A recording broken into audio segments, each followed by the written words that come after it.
કે હોટલ સારી હોય તો વેકેશનની મજા ડબલ થઈ જાય છે. અને અમારો અનુભવ પણ કંઈક એવો જ રહ્યો. અમારા રૂમમાંથી દેખાતો બેકવેટરનો વ્યૂ એટલો સુંદર હતો કે પડદા ખોલતાની સાથે જ નજર ત્યાં અટકી જતી હતી. શાંતિથી તરતી હાઉસબોટ જાણે કોઈ પેઇન્ટિંગ જીવંત થઈ હોય એવું લાગતું હતું. સાંજે અમે વોક કરવા નીકળ્યા.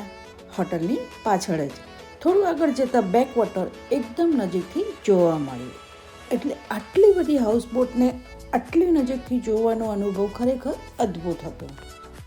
ઠંડો પવન, પાણીમાં પડતા સૂર્યના કિરણો અને ધીમે ધીમે આગળ વધતી હાઉસબોટ સમય જાણે થંભી ગયો હોય એવું લાગતું હતું. દરેક ક્ષણને અમે દિલથી માણી રહ્યા હતા. બ્યુટીફુલ નેચરને એન્જોય કર્યા પછી અમે ડિનર માટે પહોંચ્યા. સ્વાદિષ્ટ ભોજન અને શાંત વાતાવરણે દિવસને પરફેક્ટ એન્ડિંગ આપી દીધું. જો તમે નેચર અને શાંતિ ઈચ્છતા હો તો આ જગ્યા તમારી બકેટ લિસ્ટમાં હોવી જોઈએ.